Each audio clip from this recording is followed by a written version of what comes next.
Leçon 18. Dès la limite du verbe. La limite du verbe. Dès, c'est une particule qu'on appelle parfois la particule de lieu de l'action et parfois la particule de moyen, qui sont en fait deux fonctions dérivées de ce rôle de limite. Donc je vous donne les noms, mais on va voir exactement ce que ça fait. Dès, ça indique la limite de l'action. Alors, on avait déjà vu que, par exemple, no instaurait la limite d'un nom par rapport à un autre. Dès, lui, il va indiquer la limite par rapport à un verbe. La limite par rapport à un verbe. C'est ça la différence entre no et dès, c'est que dès, ça renvoie à un verbe, donc ça instaure la limite de l'action. Un exemple, Amerika no kooko de benkyou shimasu. Amerika no kooko de benkyou shimasu. Donc benkyou, on avait vu que c'était les études, benkyou shimasu, ça veut dire étudier, et on a Amerika no kooko. Amerika no kooko, ça, on a vu que du coup, c'était un no qui reliait Amerika à Koko en instaurant une limite entre le nom. Donc ça nous dit que ce n'est pas n'importe quel lycée, c'est un lycée qui se trouve dans la limite Amerika. Donc on dirait un lycée américain ou un lycée aux États-Unis. Un lycée américain, et ensuite on a le dès. Donc pour simplifier, voilà, je vous ai tout colorié en orange pour vous montrer que ça c'est une seule et même unité, un lycée américain.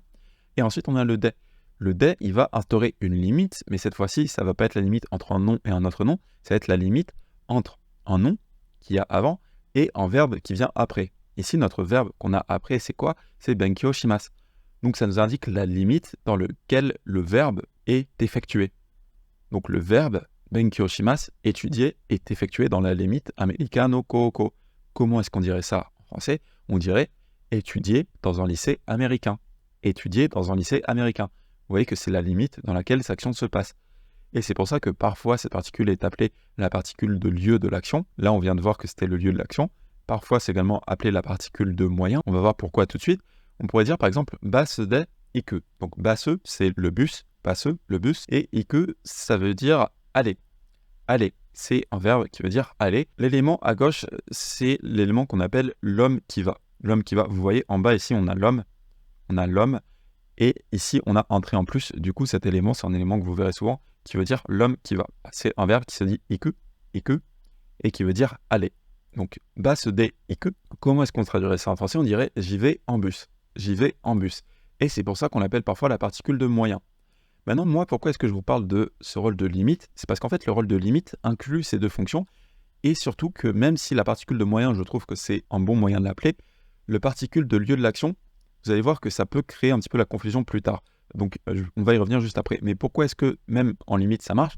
Parce qu'en fait, vous dites basse de iku, donc la limite, c'est le bus, et iku, c'est aller. Le problème, quand on réfléchit en lieu de l'action, c'est qu'on pourrait croire que c'est j'y vais dans le bus. Mais vous dites pas j'y vais dans le bus, vous dites j'y vais en bus, c'est en moyen. Pourquoi? Parce qu'on dit que dans la limite du bus, cette action est possible. Dans la limite du bus, cette action est possible. Donc l'action de aller est possible dans la limite du bus. Qu'est-ce que ça veut dire? Ça veut dire y aller en bus. Y aller en bus. Pourquoi est-ce que j'aime pas trop l'appeler la particule de lieu de l'action, même si effectivement c'est un de ses rôles? C'est parce que ça crée un petit peu de confusion avec, par exemple, les verbes d'existence.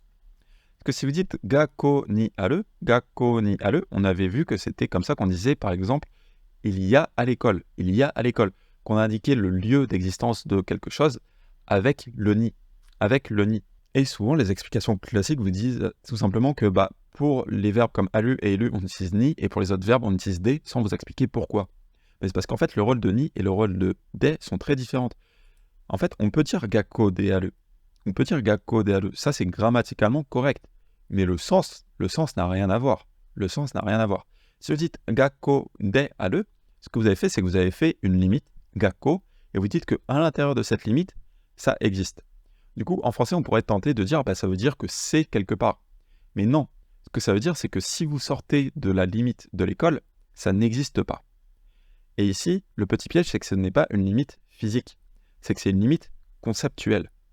Donc ça veut dire que si vous sortez de la limite conceptuelle de l'école, ça n'existe pas. Et ça, qu'est-ce que ça veut dire? Ça veut dire que c'est une école.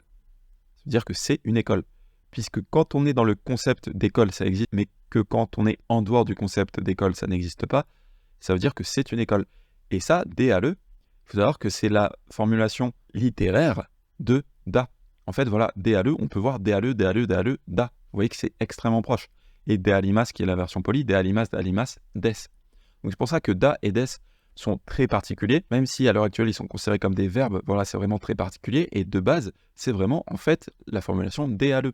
DALE, vous la croiserez dans des textes un petit peu scientifiques ou dans des textes un petit peu plus, on va dire, sophistiqués, donc ça sort un petit peu du contexte du niveau N5, mais je vous demande pour, voilà, que vous réalisiez et que c'est super important que ce DA et ce DES, en fait, à la base, c'est DALE et D à limace. Donc c'est pas que ALE ne peut pas prendre la particule D, ALE peut prendre la particule D, mais quand il prend la particule D, pour former DALE, ça veut dire être quelque chose. Ça veut dire exister dans la limite conceptuelle de quelque chose. Du coup, ça veut dire être quelque chose. Si vous dites Gakoda, ça veut dire être une école. Exister dans la limite conceptuelle de l'école. Et dès que vous sortez de cette limite conceptuelle, vous n'existez plus, donc vous n'êtes pas. C'est pour ça que moi, j'aime pas trop l'appeler la particule de lieu de l'action, parce que ça peut créer la confusion à ce niveau-là, même si en pratique, ça vous aide un petit peu à comprendre ce que ça fait. Oui, vous pouvez le voir comme ça. Particule de moyen, ça crée déjà moins la confusion. Mais ce que je vous rappelle, c'est que voilà, D, ça indique la limite de l'action. Du coup, une limite de l'action, ça peut être effectivement une limite physique pour dire le lieu où se passe une action. Par exemple, America no Koukō de Benkyō shimasu. J'étudie dans un lycée aux États-Unis, j'étudie dans un lycée américain. Là, ça va être le lieu de l'action, mais plus que le lieu de l'action, c'est la limite dans laquelle l'action est réalisée. Donc ça, c'est super important que D, ça indique la limite de l'action. Ça peut être physique, temporel, alors on ne l'a pas vu, mais par exemple, si vous dites « je vais finir mes devoirs en 2 heures », vous voyez que le « en 2 heures », ça serait une limite temporelle. Et cette limite temporelle, on pourra la marquer également avec D, mais ça peut également être une limite imagée. C'est ça un petit peu le piège, c'est qu'on peut avoir tendance à imaginer qu'une limite, c'est forcément un lieu physique, mais il faut savoir que cette notion de limite, voilà, ça reste très imagé.